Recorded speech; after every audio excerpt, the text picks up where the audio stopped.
the financial system melting down, the Fed raising rates. They're draining liquidity out of the system until something breaks, like the banks. Of course, the banks broke. We talked about that last week. If you've missed that, go check it out on the podcast. Just search the Mark Moss Show on the podcast.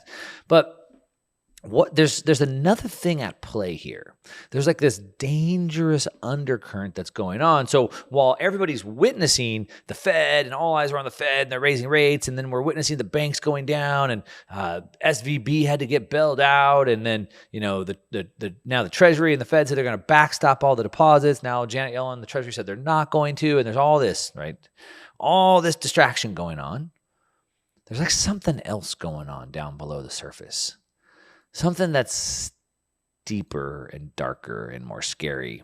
Now, this week came out this report called the Economic Report of the President. It was a long report. I wouldn't necessarily recommend that you read it unless you want to incur some brain damage. It's about almost 450 pages long. 450 pages for the report of the president.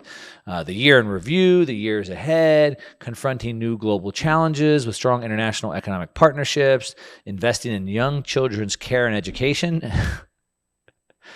You already know what's happening to the kids' education at school. You don't want to know about that. Chapter 5, building stronger post-secondary institutions, supply challenges in the U.S. labor markets. Man, this is all just simple. Just tell the government to stop. Get out of this. Competition in the digital economy, new technologies and old economics. Chapter 8, digital assets, relearning economic principles. Relearning economic principles.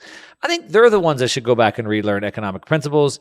Chapter 9, opportunities for better managing weather risk in changing climate. And then there's some appendages, report to the president on activities of the Council of Economic Advisors, statistical tables relating to income, employment, production, and more. So while all of this, I like to think of it like a magician, right? Most of you probably know, I hate to ruin it for you, but magic isn't real. It's sleight of hand. Hey, look over there, while they do something over here. And that's sort of like what seems to be happening, where all of this stuff is going on. And in the meantime, they're like trying to ram a bunch of stuff through. Now, in the previous segment, I talked about two different open source protocols, a monetary protocol and an information protocol. It's going to change the world. Closed systems are going to continue to get more closed, but open systems are going to continue to compete for those, and we're going to move more to the open systems. If you missed that, go check it out on the podcast player. Just search Mark Moss Show. You can catch that. But going back to what the government's doing, something I've been talking about for a while is this Operation Choke Point 2.0, as we're labeling it. There was a 1.0. Lots of people in the government got in trouble under Obama, the Obama administration. Lois Lerner, I believe, head of the IRS, had to step down and all these things. But in this economic report, so now we have this Choke Point 2.0, and it looks like through the fog of war, there's a lot of casualties. So we had this banking collapse, and it was Silvergate Bank. Then it was Silicon Valley Bank, and then it was Signature Bank, the three S's. The one thing that seems to tie all three of those together is that they were all very crypto-friendly banks. Silvergate was one of the main crypto banks. SVB, which of course Silicon Valley Bank, a lot of Silicon Valley was in crypto projects. And then Signature Bank, which was another very crypto-friendly bank. Now, why did those three banks go down? Now, we've talked about it extensively. They got a bunch of money deposits because the Fed created so much money. Their deposits swelled up. They put them into U.S. Treasuries. The Fed raised rates. The Treasuries lost value. The banks didn't have money. Somehow a bank run got triggered where a lot of people wanted to go pull their money out of the bank. The banks didn't have it. And that's the story that we're told. And that's actually what happened. But why did those things happen is the better question to ask. Why was there a bank run triggered on SVB, but not on all the other banks? Every bank is in the same situation. This is not just unique to those banks. They're all in the same situation. So why was there a bank run? Now, I'm no stranger of dipping my toe in the conspiratorial waters, if you will, because I'm trying to make sense of all this. And I just don't understand why those banks got attacked. And like I said, it just so happens that the three of them were very heavily into cryptocurrency companies. Now, after the 2008 banking collapse, there was a whole bunch of new regulations that were put in place. One of them was called the Dodds Frank Act. And one of the original writers of that bill, Dodds, put out an article saying that he doesn't understand why, and regulators at the FDIC didn't understand why Signature Bank was taken over. It wasn't insolvent. There was no reason why it should be taken over. So why was it taken over? Why was it taken over the other two S banks? Well, and they were all related to crypto. Now, if we go back and read this economic report of the president, it starts to give us a little bit of a better picture.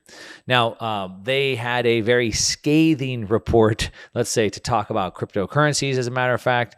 And of course, it came during this growing industry concern that federal regulators are looking to debank these crypto companies. So, the narrative that they're trying to control is that these banks went down because they were doing risky crypto assets. Well, first of all, they didn't lose money on crypto. They lost money because they put their money into U.S. Treasuries.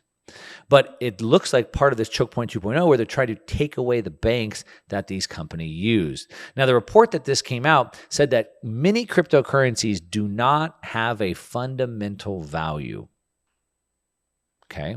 Well, I would agree. Now, of course, I'm very clear. I like to say Bitcoin, not crypto. What do I mean by that? Well, I'm not saying that Bitcoin is not a cryptocurrency. What I'm saying is when I'm talking about Bitcoin, I'm talking about Bitcoin only.